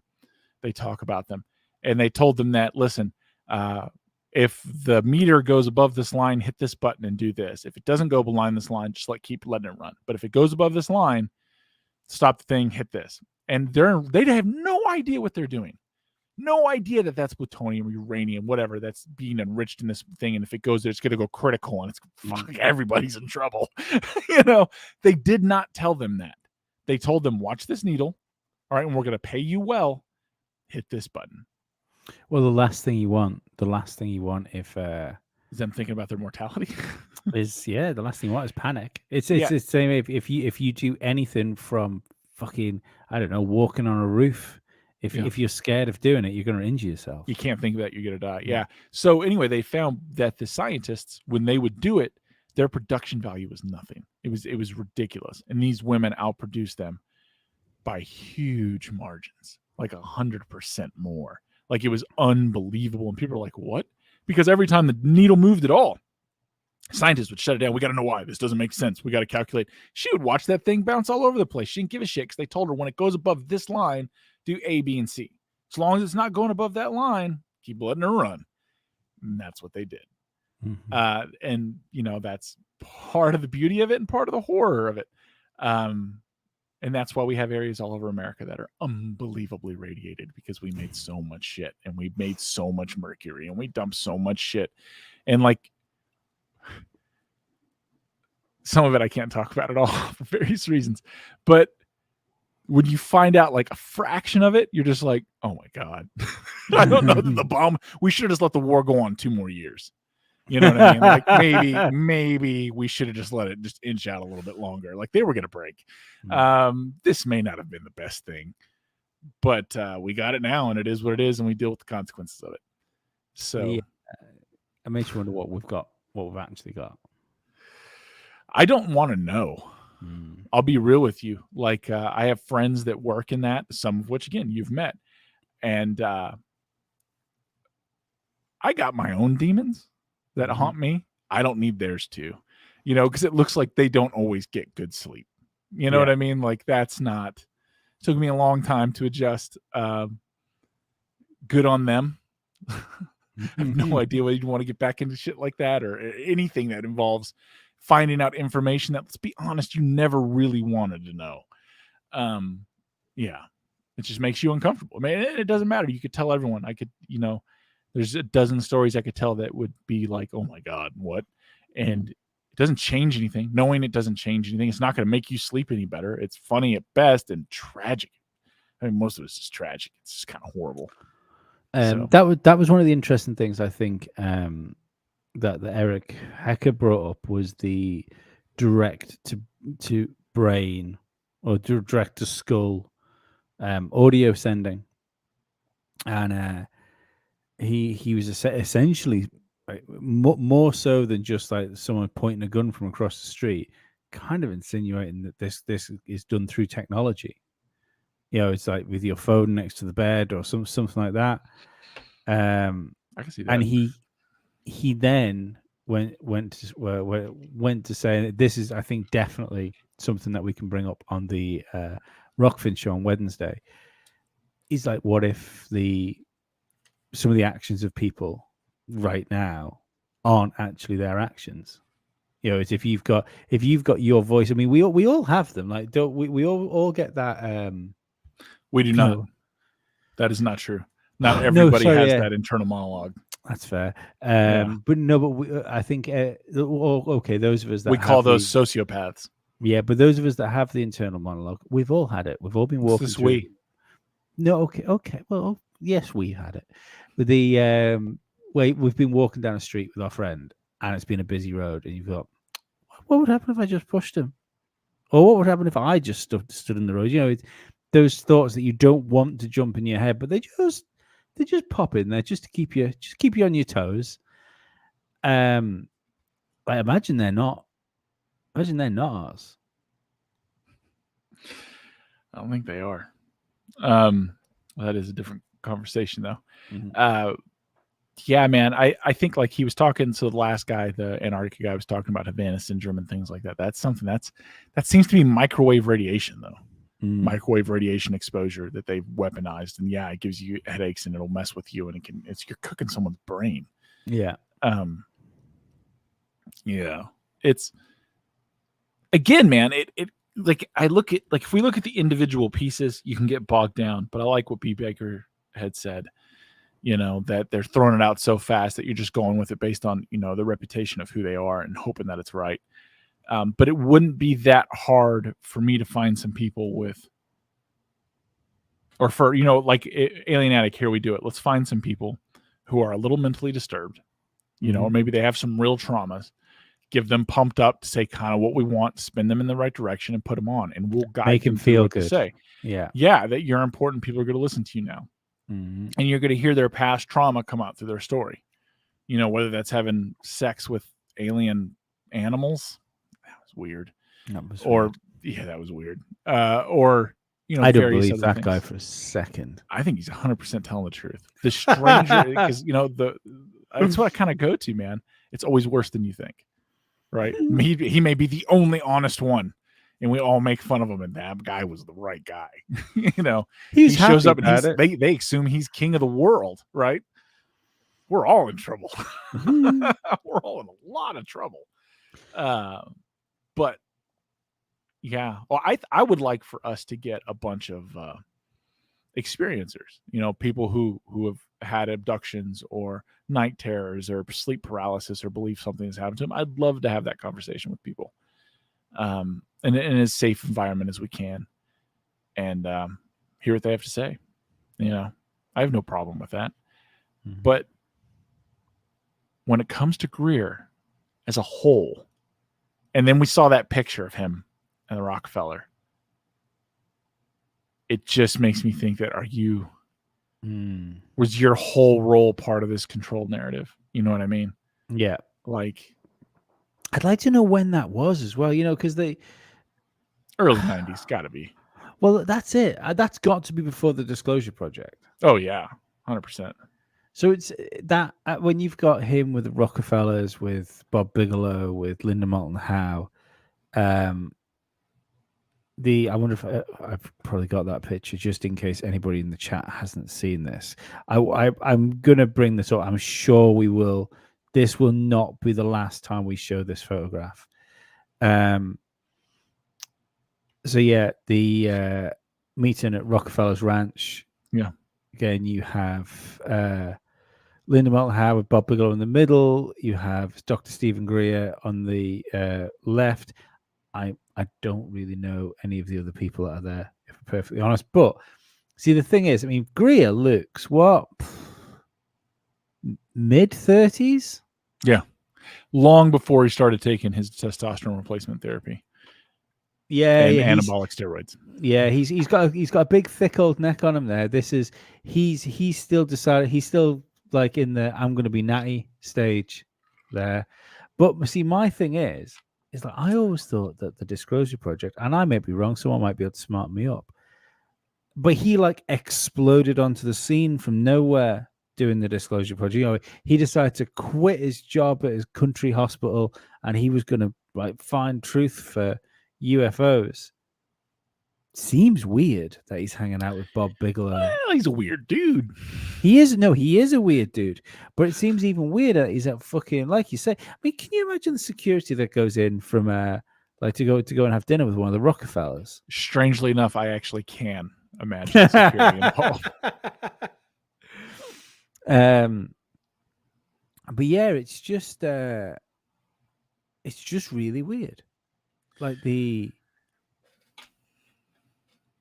I don't know. It's I like I said, I cannot believe I haven't already seen that photograph. I can't believe that on like that it's not a weekly occurrence on YouTube that somebody brings that photograph up during like Stephen Greer like going around saying stuff. It's like if you had someone who had never heard or seen an elephant before, That's very interesting. I've no idea whether that's real or not. But John Lyle's saying Richard Doty and Greer are very close friends. I've no idea if that's right. Kinky, close. If that is right, that's very interesting. It wouldn't surprise me at all. Like if you had someone who'd never seen an elephant, what's the analogy? And you blindfolded them and put them, they could never get like. How would you explain what it is you're touching? Or if I took a snapshot of part of the truck, not the trunk, not the beginning, not the end, but right in the middle, and then the tip of a tusk, and then the center of a foot and a toenail, part of the ear, and I gave them to someone and said, "Guess what this animal is?" An animal you've never seen before, right? Like you don't even know exists. Like whatever's going on, I feel like we don't even know what it is. Yeah. Jason Nicholson is speaking to us from the future, from our past, and he sent a message into our future. So it wraps back around. I'm sure he'll get to this part of the show at some point. I thought it was quite funny.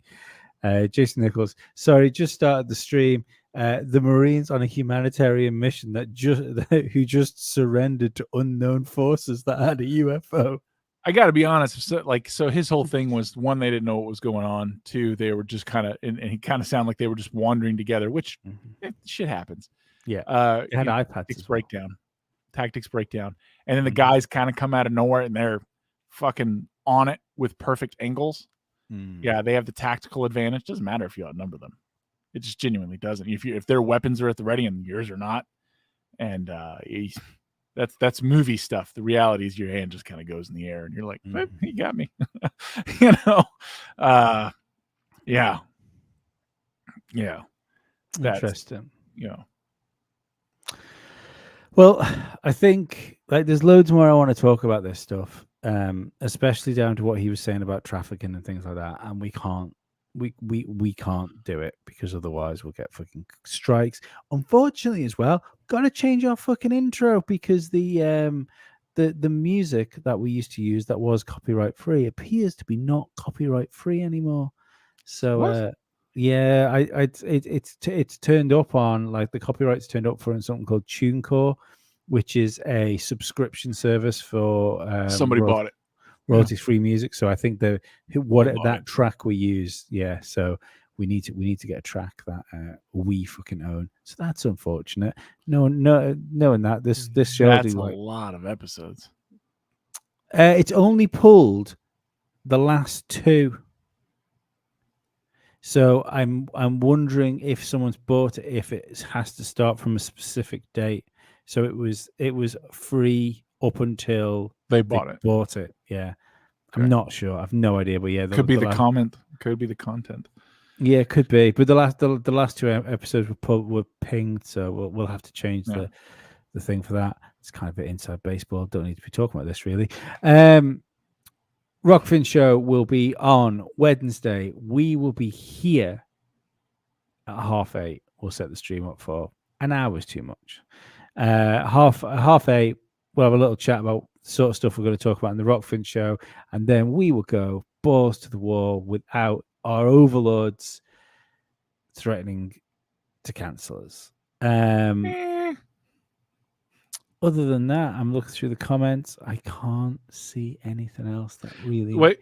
I want to address that. So someone says, Greer says he had a UFO experience when he was young, and then got into meditation, and then he got into mastering CE5 and decided it shouldn't be a secret, so got into the community. He says that, but if you want to do the CE thing 5 with him, it used to be $5,000. I think it's $15,000 now. That's how you master it. And if you don't see anything using his program, he tells you are the problem. Much like Scientology, that you're not like clear or something. I don't know. That's 8:30 UK time, so 8:30 GMT. Yeah, we come on here a little early for 30 minutes, and then we go over there to hopefully drag some of you with us. What's that? What's 8:30 GMT in America time? 3:30 Eastern. 3:30 Eastern. Mm-hmm. Yeah. So someone asked before saying that they missed the Yoshi. Oh, Mr. Squatch said miss Yosh. What happened to him? I think he's probably gone off to prepare for Oh no, I hit thoroughly average YouTube show. He was like, he got silenced for 300 seconds or whatever, and then his second account got silenced for 300 seconds, and then I think I silenced his third account for 300 seconds, and then when he came back with the original one and then started on another tirade of nonsense. I mean, I get it. If I'm living in my mom's trailer, I'd be mad too. But so I just hit his comments. He's not banned, he's not blocked, it's just he can't comment. Which happens every show, believe it or not.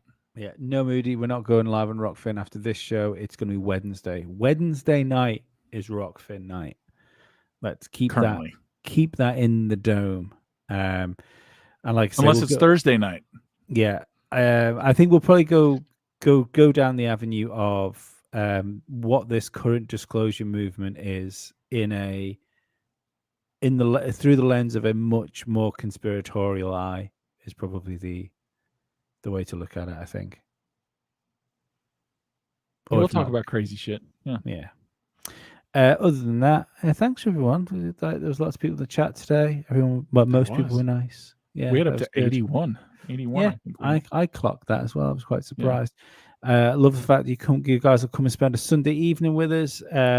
Definitely, because I don't think we've tagged the show underneath, which we will do in hindsight. Go check out the Shawn Ryan podcast. He is gracious enough to allow us just to use stuff like this carte blanche for people like for people like us. So go and support that stuff. I think he's doing a great podcast. I think that those shows he had on. Thanks for the super chat. That's just before we awesome. close the doors. Thank you very Thank much, Dave. Good name.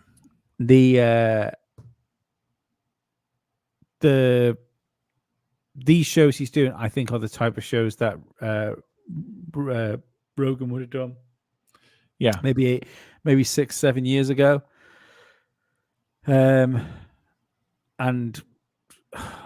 it's interesting. I was watching Rogan the other day. It was like the 2000. I think it was like 2010, like the episode 2010. And you do think to yourself, like, at what point do you get burnt out with that? Doing so much like the same format he's been doing like that. I know the money's good, but he doesn't have to worry about that anymore. Mm-mm. He can pursue what's interesting, and I think that's what he does. I like Shawn Ryan. I love his podcast. I'm a huge fan, especially since he's here in Tennessee. He's an interesting cat, and his past shows are fantastic. Yeah, I'm gonna go back and look at some of them. The one with 0 Day was great. The world's number one ethical hacker. As well. Look at that! Another super chat. Thank you very much. That's fantastic. Thank you. It's nice people doing this just towards the end as well. Don't forget, that's the other good thing about Rockfin as well. You can still do the super chatty tip things on Rockfin, and it's all very appreciated. It keeps the doors on and the lights attached to the roof. Right. If you like it, share it.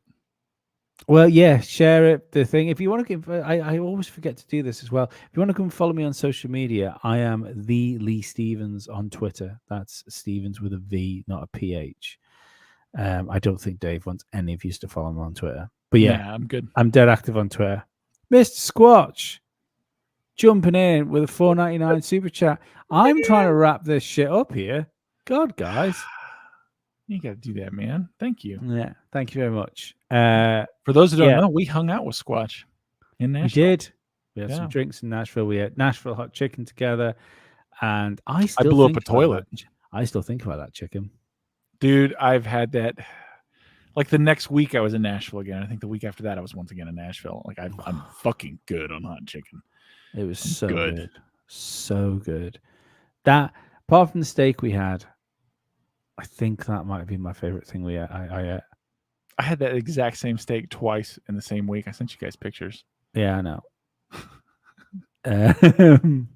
It was weird that I was at almost the same place. I was like, wow, this is weird. Yeah.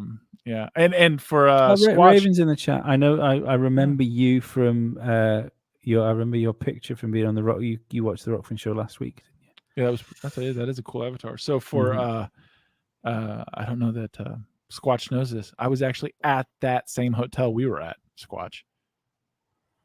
On the same place. Like a week later. And then the following week I didn't go there. I went somewhere else because it wasn't up to me. But I was just like, man, this is weird. I'm having deja vu 3 weeks in a row. It wasn't as much fun without me and Ollie and Squatch. The second time I was with a group of extremely attractive women. Extremely. And the second time I was with attractive woman. I wouldn't say attractive. And then the third time I was with my wife. So, yeah. But we had a better one. We were on a different hotel. And did I send you pictures of that hotel roof? Yes. Yeah. Yeah, that was crazy. Because you stayed in the other hotel we were in as well, didn't you? I stayed next door. Next door. Which was, it was close. Even more hilarious. Yeah. And then some lady pulled her Mercedes, her brand new Mercedes coupe out. And one of the valets apparently either had backed it into something or had backed something into it and tore the shit out of the back of her car. She handled it so well, man. I would have not handled it as well as she did.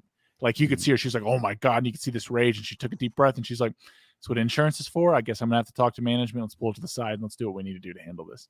And I was like, hell yes. And like me and another guy were together, and we're like, and she is an important person. I won't disclose who or what she like. That's not important.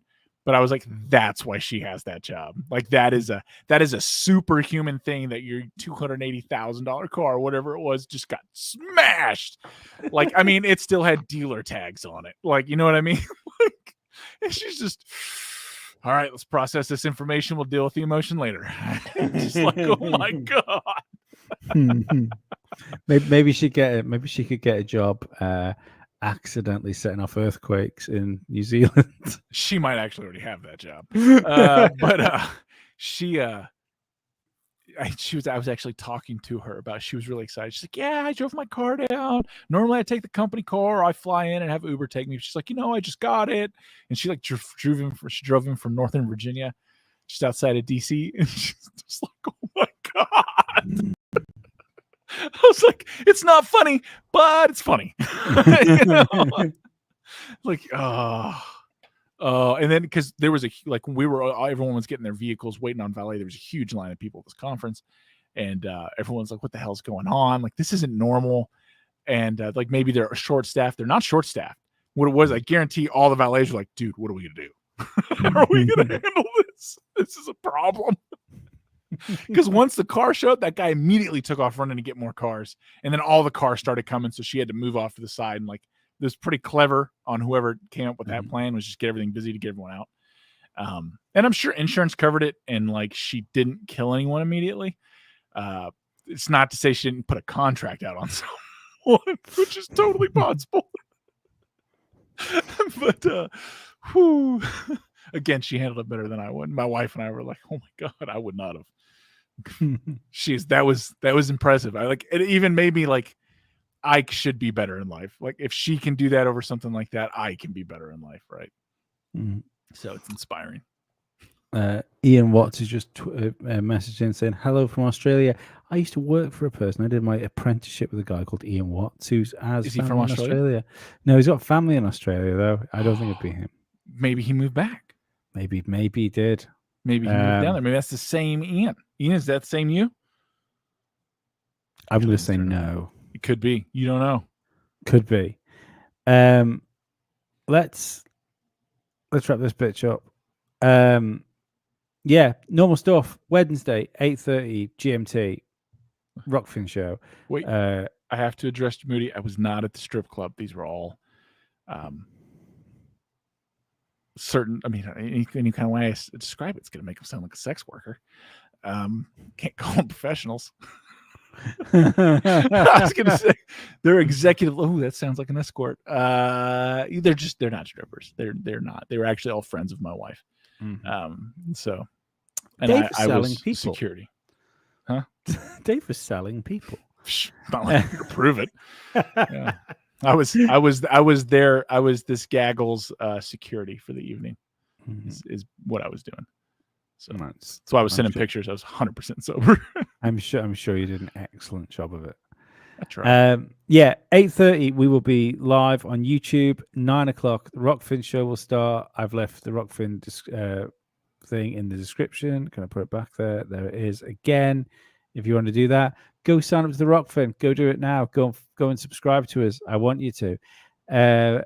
We will be back Friday and Sunday again. All that stuff.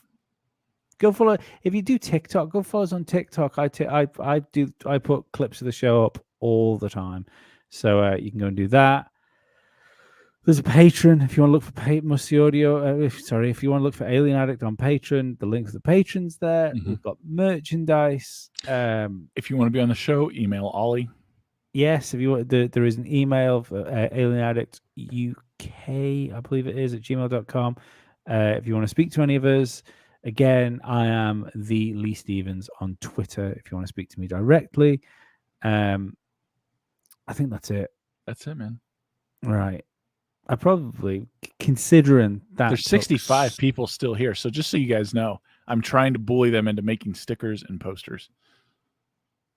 We could do stickers, we could do posters. I want books. Come to find out, when I gave my speech in DC on that Saturday for the Disclosure Project with Dr. Greer, He's got a lot of people coming out of the woodwork, by the way. And this gentleman, I'm not going to give any detail. I know a little bit about him, but he works in some of these projects at some very controversial facilities. He's aware of what was going on. After I gave my presentation of this, he confirmed, he says, no, he's like, I don't want to leave Michael hanging out there, but I was not expecting to come and talk to you about this. And he went explaining what the operations do, why they do it, and what they were using them for. And he says, there's not drugs that they're putting in these shipping containers. He says it's humans. As soon as I looked past them, I could see this giant monolithic slab just sitting there. The Atmospheric Research Observatory, as I testified in D.C., I witnessed myself in doing my standard rounds in the winter season at South Pole Station that building would, with great regularity, have a very powerful green laser beam shooting out of it into the cosmos.